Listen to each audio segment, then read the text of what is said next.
அப்ப 25 வருஷமா ஃபாஸ்ட்ராக் கூட கஸ்டமரா இருக்கேன்னு நானும் பெருமையா சொல்லிக்கலாம். Download Fastrack taxi. அனைவருக்கும் வணக்கம். நான் நந்தினி. உலகளாவிய பொருளாதாரத்தில் ஒரு பெரிய மாற்றம் நடந்துகிட்டு இருக்கு. ட்ரம்ப் அதிபராக பொறுப்பேற்றதிலிருந்தே பல அதிரடி உத்தரவுகளை பிறப்பிச்சுக்கிட்டு இருக்காரு. இந்த மாதத்தோட துவக்கத்தில் பல நாடுகளுக்கும் எதிராக ரெசிப்ரோக்கல் டேரிஃப்ஸை அறிவிச்சாரு ட்ரம்ப். இப்போது அமெரிக்காவுக்கு பதில் வரி போட்டதுக்காக 104% வரியை சீனா மீது விதிச்சிருக்காங்க. இதனால அமெரிக்கா மீது மற்ற உலக நாடுகள் கோபத்தில் இருக்காங்க. ட்ரம்ப்புக்கு பதிலடி கொடுக்கறதுக்கு ஏதாவது ஒரு வகையில் நமக்கு வாய்ப்பு கிடைக்காதா அப்படின்னு எதிர்பார்த்துட்டு இருக்காங்க. அதன்படி தான் பிரிக்ஸ் கூட்டமைப்பு டாலரை சார்ந்து இருக்கிறத குறைத்து கொள்வதற்காக சில முயற்சிகளை எடுக்க போறாங்க. அது என்னென்ன அப்படிங்கிறது பற்றி இப்போ நம்ம விரிவாக பார்க்கலாம். முதலில் பிரிக்ஸ் கரன்சி. வளர்ந்து வரக்கூடிய நாடுகள் ஒன்றிணைந்து சர்வதேச வணிகத்தில் டாலர் அல்லாத அவங்களுக்கான ஒரு சொந்த நாணயம், அதுதான் அந்த பிரிக்ஸ் கரன்சியை அறிமுகம் பண்ணலாம், அதன் மூலமாக வர்த்தகம் செய்யலாம்னு டிஸ்கஸ் பண்ணியிருந்தாங்க. இதை ட்ரம்ப் ரொம்ப கடுமையாக எதிர்த்தாரு. இதனால் இப்போதைக்கு அந்த பிரிக்ஸ் கரன்சி ஐடியாவை மட்டும் ஓரம் கட்டி வச்சுருக்காங்க பிரிக்ஸ் அமைப்பை. சரி, பிரிக்ஸ் கரன்சியை தானே வேண்டான்னு சொல்கிறாரு ட்ரம்ப்பு. இதனால் நம்ம மற்ற வழிகளில் பிரிக்ஸ் நாடுகளுக்கு இடையிலான வர்த்தகத்தை மேம்படுத்தலாமே அப்படின்னு சொல்லிட்டு 2 வழிகளை யோசிச்சிருக்காங்க. அதில் ஒன்று தான் பிரிக்ஸ் பே. நம்ம ஊரில் எப்படி கூகுள் பே இருக்குது இல்லையா, அதே மாதிரி சர்வதேச பண பரிவர்த்தனைக்கு ஸ்விஃப்ட் அப்படின்னு சொல்லப்படக்கூடிய அந்த வழிமுறை தான் பின்பற்றப்பட்டுக்கிட்டு இருக்கு. இதை அமெரிக்காவும் ஐரோப்பிய நாடுகளும் தான் உருவாக்குனாங்க. அதனால அந்த பண பரிவர்த்தனைக்கு கண்டிப்பாக கட்டணம் செலுத்தணும். உதாரணத்துக்கு இந்தியாவில் இருக்கிற ஒருத்தங்க அமெரிக்காவுக்கு ஒரு 10 லட்சம் ரூபாய் அனுப்பணும் அப்படின்னா இதுக்கு ஸ்விஃப்ட் முறையில் 3 வகைகளில் கட்டணம் வசூலிக்கப்படுது. 1 swift charges, 2 correspondent bank fee, 3 exchange spread loss. ஆக இந்த 3 வகைகளில் நமக்கு கட்டணமாக செலுத்தி ஆகணும். மொத்தமாக 5000 6000 ரூபாய் வரைக்குமே நம்ம கட்டணம் செலுத்தி ஆக வேண்டிய கட்டாயம் இருக்கு. பண பரிவர்த்தனைக்கு 1 to 3 நாட்கள் வரைக்கும் ஆகும். இதுவே பிரிக்ஸ் பே கொண்டு வரப்பட்டது அப்படின்னா நொடி பொழுதுல பண பரிவர்த்தனை அப்படிங்கிறது நடக்கும். கட்டண தொகை மிக குறைவாகத்தான் இருக்கும். அமெரிக்க டாலரோட ஆதிக்கத்திலிருந்தும் நாம் விடுபடணும். பிரிக்ஸ் நாடுகளுக்குள்ள அந்த நேரடி வர்த்தக பரிவர்த்தனை அப்படிங்கிறதும் நடக்கணும். அதே நேரம் அந்த ஸ்விஃப்ட் மாதிரியான அந்த மேற்கத்திய கட்டுப்பாடுகளில் இருக்கக்கூடிய அமைப்புகளை கண்டிப்பாக நம்ம தவிர்க்கணும். அப்படிங்கிறதுக்காகத்தான் இந்த பிரிக்ஸ் பே அமைப்பை பிரிக்ஸ் நாடுகள் உருவாக்க தொடங்கியிருக்காங்க. இது பார்த்தீங்கன்னா பிளாக் செயின் மற்றும் டிஜிட்டல் கரன்சியோட அடிப்படையில் செயல்படும். அதாவது நம்ம ஊரில் ரிசர்வ் பேங்க் இருக்கிற மாதிரி சீனா, ரஷ்யா உள்ளிட்ட நாடுகளிலும் பார்த்தீங்கன்னா மத்திய வங்கி இருக்கு. இந்த வங்கி டிஜிட்டல் கரன்சியை வெளியிடுவாங்க. உதாரணத்துக்கு நம்ம ரஷ்யாவை எடுத்துக்கிட்டோம்னா டிஜிட்டல் ரூபல், சீனாவை எடுத்துக்கிட்டோம்னா டிஜிட்டல் யுவான், இந்தியாவோடது digital rupees, Brazil digital real, தென்னாப்பிரிக்கா டிஜிட்டல் ராண்ட் ஆகியவை வெளியிடப்படும். இதை வைத்து ஒவ்வொரு நாட்டுக்கு இடையிலையும் பார்த்தீங்கன்னா பரிவர்த்தனை அப்படிங்கிறது நடக்கும். இந்த பரிவர்த்தனை பாதுகாப்பானதாக இருக்கும். தனிப்பட்ட பிளாக் செயின் அடிப்படையில் இது நடக்கும். இதுவே ஸ்விஃப்ட் பேங்கிங் அமைப்பில் பார்த்தீங்கன்னா அதிகாரம் அப்படிங்கிறது ஒரே இடத்துல குவிஞ்சு கிடக்குது. ஆனால் இந்த பிரிக்ஸ் பே அமைப்பில் அதிகாரம் பரவலாக்கப்பட்டிருக்கும். தற்போது பிரிக்ஸ் அமைப்பில் 10 நாடுகள் இருக்காங்க. எந்த நாடும் மற்ற நாட்டோட பரிவர்த்தனையை தடுக்க முடியாது. இதுக்காக தனி வங்கி கணக்கு அப்படிங்கிற ஒன்றை தொடங்கணுங்கிற அவசியமே இல்லை. பிரிக்ஸ் டிஜிட்டல் வேலெட் உருவாக்கப்பட்டு அதன் மூலமாக பரிவர்த்தனையை செய்ய முடியும். இது பார்த்தீங்கன்னா கூகுள் பே, பேடிஎம், விசாட் பே மாதிரி மொபைல் வேலெட் மாதிரி தான் செயல்படும். இந்த அமைப்பு டாலருக்கு மாற்றாக இருக்கும். அதாவது பிரிக்ஸ் நாடுகளுக்குன்னு தனி நாணயமோ கரன்சியோ உருவாக்கப்படாது. அதுக்கு பதிலாக சொந்த நாட்டோட பணமே டிஜிட்டல் வடிவத்தில் வர்த்தகத்துக்கு பயன்படுத்தப்படும். இந்த அமைப்பு டாலருக்கு மாற்றாக இருக்கும். அதாவது பிரிக்ஸ் நாடுகளுக்குன்னு சொல்லிட்டு தனி நாணயமோ கரன்சியோ உருவாக்க மாட்டாங்க. அதுக்கு பதிலாக சொந்த நாட்டோட பணமே டிஜிட்டல் வடிவத்தில் வர்த்தகத்துக்கு பயன்படுத்தப்படும். உதாரணத்துக்கு நாம் ரஷ்யா கிட்ட இருந்து பெட்ரோல் வாங்குறோம். அதுக்கான பணத்தை டாலரில் கொடுக்கறது கிடையாது. மாறாக சொந்த ரூபாயில தான் கொடுத்து வாங்குறோம். இதை நம்ம டிஜிட்டல் வடிவத்தில் செய்யறது தான் பிரிக்ஸ் பே அப்படிங்கிறது. இப்போது வரைக்குமே ரஷ்யா, சீனா உள்ளிட்ட நாடுகள் பாருங்க டிஜிட்டல் வடிவத்தில் தான் பண பரிவர்த்தனை அப்படிங்கிறத மேற்கொண்டு வர்றாங்க. 95% பரிவர்த்தனை இப்படித்தான் நடக்குது. இப்போது வரைக்கும் பார்த்தீங்கன்னா 2 நாடுகளுக்கு இடையே இருக்கக்கூடிய அந்த நடைமுறை அப்படிங்கிறது 10 நாடுகளுக்கு மாறுச்சு அப்படின்னா கண்டிப்பாக ட்ரம்ப் பதற்றம் அடைவார். எல்லா நாடுகளும் சொந்த கரன்சியில் பண பரிவர்த்தனையை மேற்கொண்டாங்க அப்படின்னா அது அமெரிக்க டாலருக்கு கண்டிப்பாக பெரிய சிக்கலை ஏற்படுத்திடும். எனவே இந்த யோசனையை கேட்டு ட்ரம்பே கொஞ்சம் ஆடி போய் தான் இருக்காரு.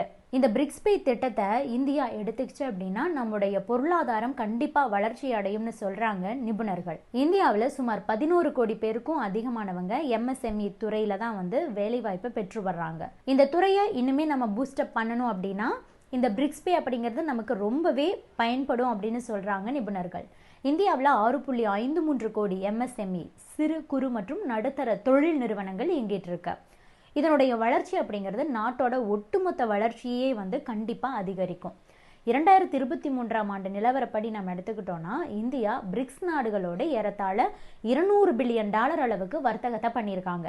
இதுவே பிரிக்ஸ் பே பரிவர்த்தனை முறையில் நடந்திருந்தா கட்டண செலவுகளை 80% வரைக்கும் குறைச்சு வருஷத்துக்கு சுமார் 3-5 பில்லியன் அளவுக்கு நாம லாபத்தை ஈட்டியிருக்க முடியும். அது மட்டும் இல்லாம பிரிக்ஸ் நாடுகளோட 5-10% வரைக்கும் வர்த்தக வளர்ச்சி ஏற்பட்டிருக்கும். இப்ப நம்ம எம்எஸ்எம்இ துறையை நம்ம எடுத்துக்கிட்டோம் அப்படின்னா சிறு குறு தொழில்களை நடத்தக்கூடிய நிறுவனங்களாக தான் அவங்க இருக்காங்க. அவங்களால அதிக அளவில் முதலீடு செய்ய முடியாது. உதாரணத்துக்கு நம்ம இப்போ மணப்பாறை முறுக்கு எடுத்துக்கிறோன்னு வச்சுக்கோங்க. அதை உற்பத்தி செய்யக்கூடிய சிறிய நிறுவனங்கள் அதை வந்து வெளிநாடுகளுக்கு ஏற்றுமதி செய்யணும் அப்படின்னா அதுக்காக அந்த பண பரிவர்த்தனைக்கு அந்த ஸ்விஃப்ட் முறையை தான் அவங்க பயன்படுத்தி ஆகணும். இதில் தான் கட்டணம் ரொம்பவே அதிகம். எனவே வெளிநாடுகளுக்கு ஏற்றுமதி செய்யறதுக்கு இந்த முறுக்கை உற்பத்தி செய்யக்கூடிய அந்த எம்எஸ்எம்இ நிறுவனங்கள் கண்டிப்பாக தயங்குவாங்க. இதுவே பிரிக்ஸ் பே இருந்தது அப்படின்னா கட்டணம் மிக மிக குறைவாக இருக்கும். எனவே ஏற்றுமதியும் அதிகரிக்கும். இது தொடர்ந்து நடந்தது அப்படின்னா இந்த துறையுடைய வளர்ச்சி குறுகிய காலத்துக்குள்ள ஒரு 5-10% கண்டிப்பாக எட்டும். வளர்ச்சி இருந்ததுன்னா வேலைவாய்ப்பும் அதிகரிக்கும், நாட்டுடைய பொருளாதாரம் உயரும். இந்த பிரிக்ஸ் பே பற்றி நீங்கள் என்ன நினைக்கிறீங்க அப்படிங்கிறத சொல்லுங்கள். அடுத்ததா கோல்டு ஸ்டேபிள் காயின்.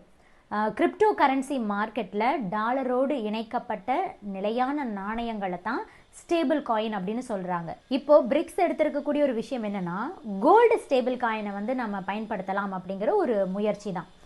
இதுவும் பார்த்தீங்கன்னா டிஜிட்டல் கரன்சி மாதிரி தான். நீங்கள் எவ்வளவு தங்கம் வச்சுருக்கீங்களோ அந்த அளவுக்கான மதிப்பில் பணம் உங்ககிட்ட இருக்கும். உதாரணமாக உங்ககிட்ட 1 கிராம் தங்கம் இருக்குதுன்னு வச்சுக்கிட்டோன்னா உங்ககிட்ட ஒரு கோல்டு ஸ்டேபிள் காயின் இருக்குது அப்படின்னு அர்த்தம். இதை வச்சு வர்த்தகத்தை மேற்கொள்ள முடியும். நீங்கள் உண்மையான தங்கத்தை கொடுத்து வியாபாரம் பண்ண போகிறது கிடையாது.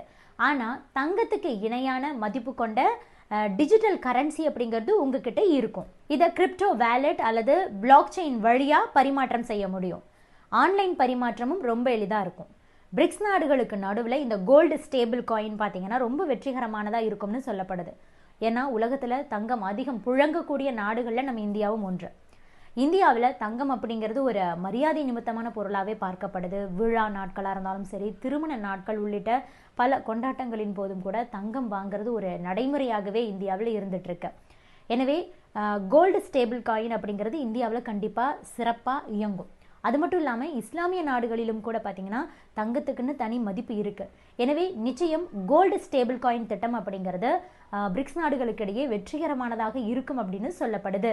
எதிர்காலத்தில் நாணய பரிமாற்றத்தில் கிரிப்டோ கரன்சி அப்படிங்கிறது தான் முக்கிய பங்கு வகிக்க போகுது. அப்படிங்கிறதுனால இப்போ இருந்தே ட்ரம்ப் தலைமையிலான அமெரிக்க அரசு பார்த்தீங்கன்னா அந்த நாட்டு அரசு கருவூலத்தில் கிரிப்டோ கரன்சி இருப்பை வந்து சேர்க்கறதுக்கு வந்து முடிவு பண்ணியிருக்காங்க.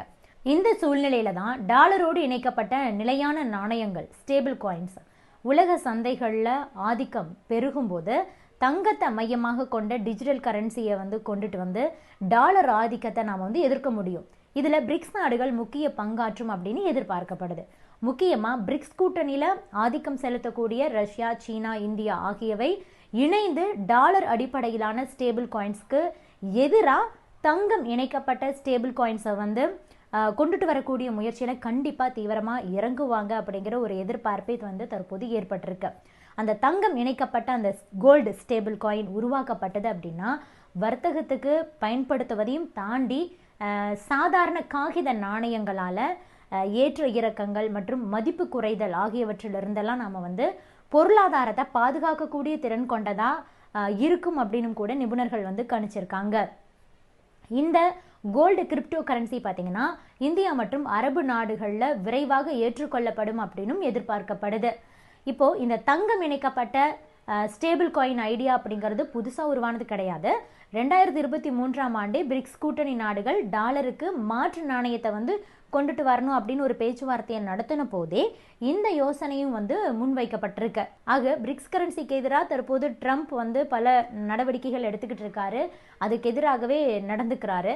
ஸோ அதற்கு பதிலாக இப்போ இந்த கோல்டு ஸ்டேபிள் காயின் யோசனையையே வந்து கொண்டுட்டு வரலாம் அப்படிங்கிற ஒரு முயற்சியில் பிரிக்ஸ் நாடுகள் தற்போது ஈடுபட்டிருக்காங்க. இது பற்றியெல்லாம் நீங்கள் என்ன நினைக்கிறீங்க? உங்களுடைய கருத்துக்களையும் பதிவு பண்ணுங்க. அப்ப 25 வருஷமா ஃபாஸ்ட் ட்ராக்கோட கஸ்டமரா இருக்கேன்னு நானும் பெருமையா சொல்லிக்கலாம். Download fast track taxi.